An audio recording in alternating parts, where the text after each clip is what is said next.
Peace family, this is Brother New with Tradeline.com, and thank you for checking out my video. Here on my channel, I like to discuss topics such as credit, real estate, and a little bit of travel. Here in today's video, we'll be discussing the difference in experiences from traveling alone versus traveling in a group. As I'll be giving you guys a ton of tips, sit back, grab a pen and pad because this information you can utilize. Peace, family. Are you tired of being denied life necessities such as cars, housing, and credit cards due to lack of credit history? Then if so, give Brother New a call today. Brother New will help you legally boost your credit score by adding seasoned trade lines. Brother New also does credit consultations. Make the change today. Call 504-276-2033 or visit TradelinesWithGamba.com. Peace family, this is Brother New with Trade Lines with Gamba, and here in today's video, I'll be sharing with you all some of my experiences from traveling alone versus traveling in a group. What prompted me to put together this video is because I'm often asked travel questions from you guys, and that seems to be the #1 question. Brother New, do you have better experiences traveling alone or traveling in a group? And I had to sit back for a second and juxtapose some of my experiences. So I'll tell you guys some of the advantages as well as disadvantages, and I'll let you guys decide. So let me start off with some of the advantages to traveling alone. So family, one of the advantages to traveling alone, whether that be local or traveling abroad, is in my experiences, I seem to get more done. So what I mean when I say that is me getting more accomplished or getting more done is solely based on the ability for me to do what I want to do. When I wake up in the morning, if I want to go on an excursion, if I want to go zip lining, ride some four-wheelers, jogging on the beach, order a chef, order a masseur to the room, I'm able to do that, right? And in my mind, if I do more of what I want to do, I got more accomplished. If there's an itinerary, I can alter the itinerary, I can minus activities, I can add activities, and everything is based solely upon what I want to do because I'm there alone. These type of things don't often happen when you have a group of people because everybody, in most cases, move as a unit.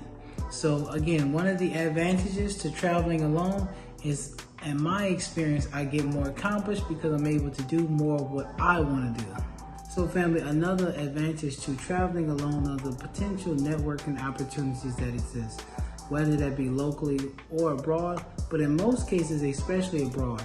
I have numerous business partners whom I've met overseas that I still do business with today, as well as friendships that I've been able to develop. It's a real simple scenario when you think about it.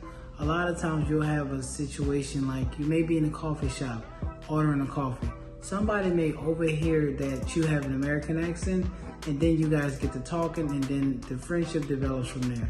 I find that in my experiences, when I'm with a group of people, I'm not necessarily able to take advantage of the networking opportunities because a lot of time I'm locked in with that group.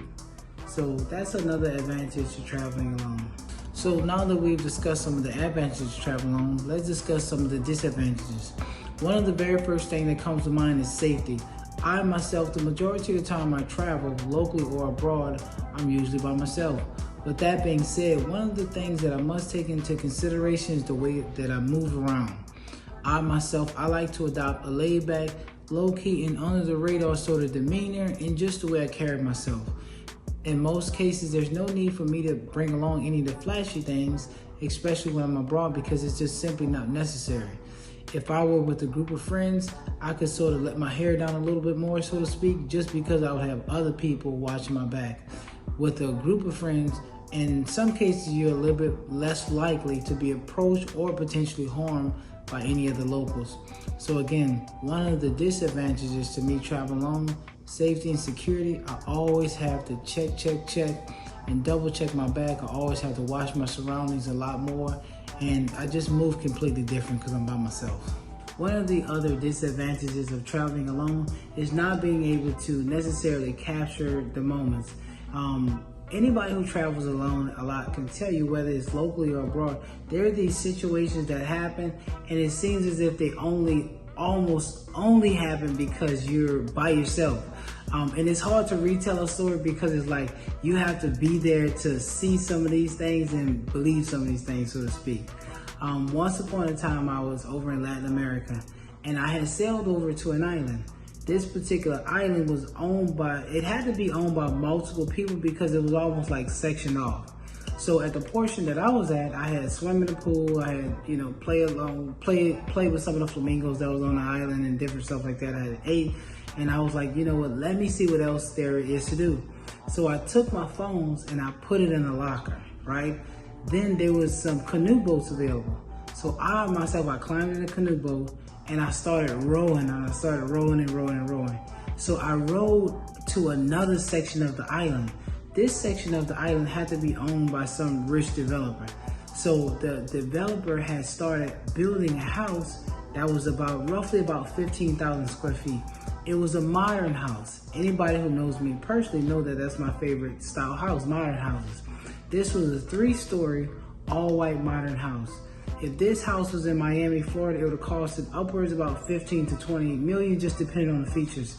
If it was in LA, it would have costed anywhere from about 20 to 30 million. Again, just depending on how high up in the mountains and what neighborhood it had been in. But nevertheless, it was a 15,000 square foot, all white modern house. It had an open floor concept, and it was, again, 3 stories. So I wanted to wander off in it. That's the type of stuff I do.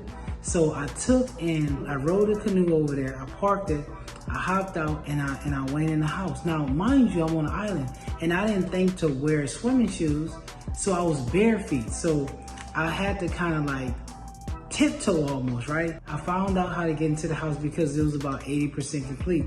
This was during COVID, and a lot of construction had just stopped or paused or halted or whatever.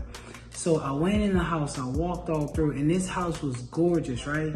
And this was a 15,000 square foot, 3-story modern white house that also sat on the water. It sat on an island, but it was a waterfront property because, again, I'm on an island.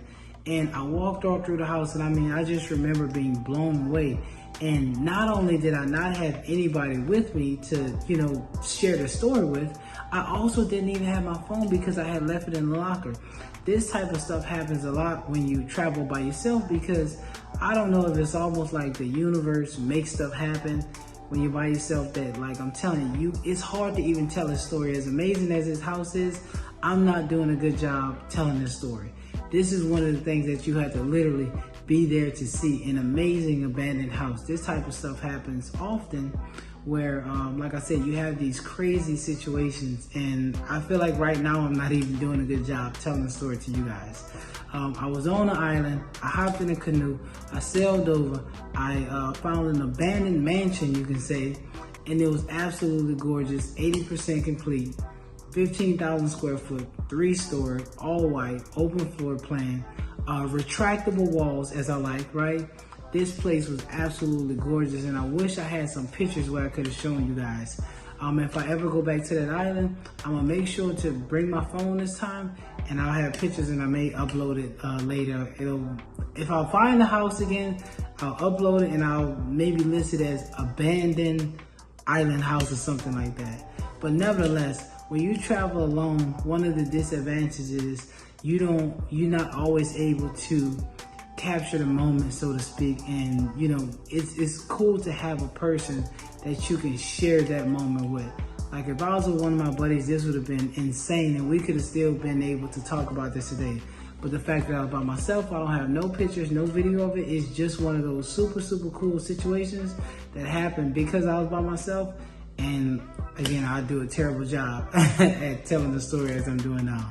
But yeah, fam, that pretty much wraps up my thought process as it pertains to traveling alone versus traveling group. Hopefully you guys enjoyed both of the two. Hopefully you guys can sit back, look at it, and then decide which one you think is best. Do me a favor, like this video, subscribe to my channel, and also take a second, leave me some stuff in the comment section. Let me know if you guys want to hear about some more credit stuff, some more real estate stuff, or some more of my cool travel stuff. And once again, for all you Tradeline needs, reach out to us today, okay? That number is 504 276-2033 or visit the website at tradelineswithgamba.com. Peace family, this is Brother New. Check out my website today for all your credit score increase and FICO boost needs, tradelineswithgamba.com. I have primary trade lines available today. I have authorized user trade lines available today. View my inventory for all your credit essential needs, tradelineswithgamba.com.